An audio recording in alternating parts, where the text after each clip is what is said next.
Good morning. Today I just want to show you a small video showing the outline, the planning of the farm we've got here. This is the layout of the place. The blue line there is the external boundaries. We do rent a little bit more land on one side, but just for the purpose of this video, I'll just show you the land that we actually own here. It's 20 acres. The creek up here runs along this northern and then the eastern boundary down here is the boundary. It's 500 metres long from one end to the other. It was previously a horse property. You can see up here the house and there's a horse arena there. And these paddocks at the front half were sort of set up as horse paddocks. This is the fencing as we've set up currently at the moment. We've numbered our paddocks, as you can see there, 1 through to 5 from the front to the back. Up the top here on the asterisks is where our yards are. There's a crush and where we sort of do any handling with any of the animals. These two paddocks are small little paddocks like yards. In this one at the moment we have the goats in, and this one is where we let the donkeys out just for an hour or two a day so they get a bit of exercise. But most of the time at the moment they're living in the yards to reduce or to prevent them really from eating too much grass.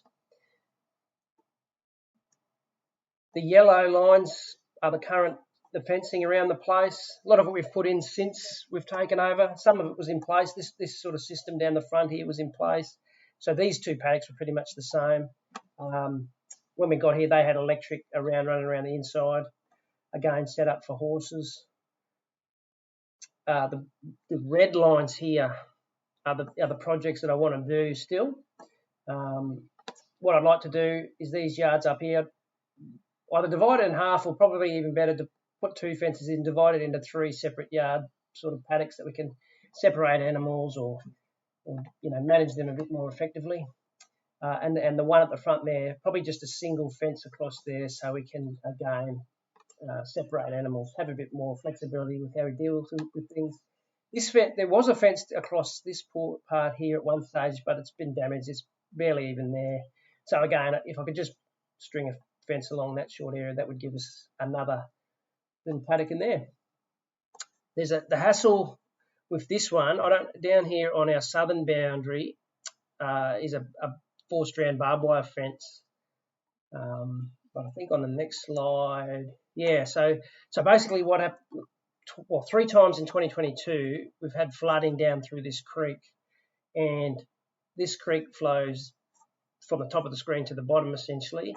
But there's a complete U shape around here, and this creek you can see here is pretty much an overflow. So when the flood gets up, it cuts this corner, and this paddock down here, and you can see the difference with how, even with the grass from the satellite shot. So this paddock down here is subject to flash flooding, so the water goes across this way.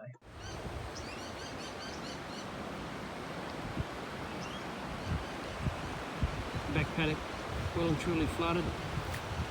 Not sure if you can see how fast that water's flowing.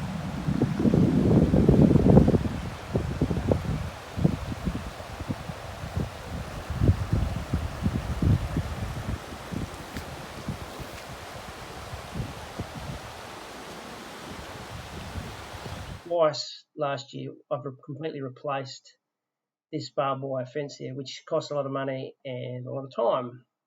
So the hassle, I'll go back up a screen. I've got a bit of so what I'll do is fix fencing along the first half down here, and then I've got a plan just to do 4-strand electric with star pickets and sort of steel posts and steel braces. That if I get a little bit of notice, I can set it up and undo the clips and that on the star pickets to potentially save a bit of dough and time when I'm re-establishing it.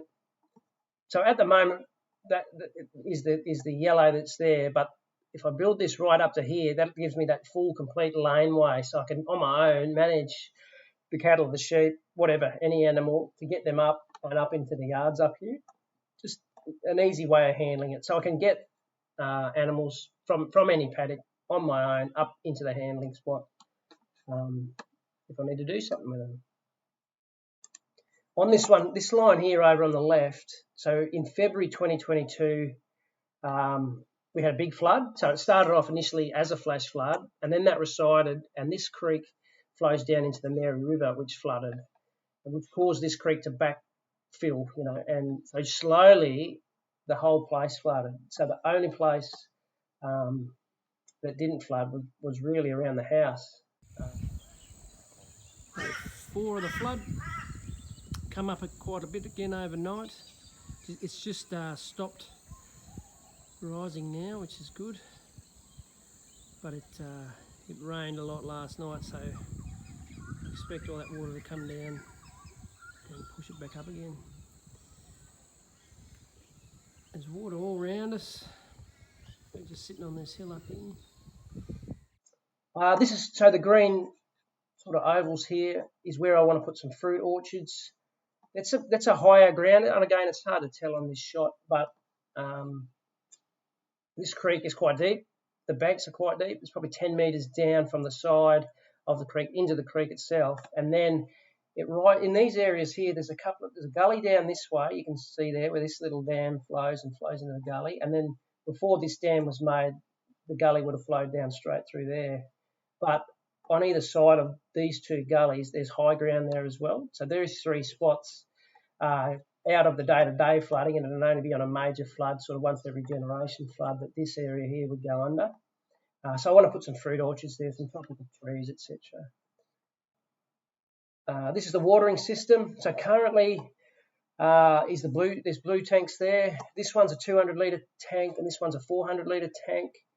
The red dots are hopefully what I'd like to put in. So at the moment, each of the paddocks have access to water through the dams that are present, but ideally I don't like them, especially the cattle. The sheep aren't too bad. They'll stand on the side and not get their feet wet and have a drink, but the cattle will stand in it and sort of push the banks into the water.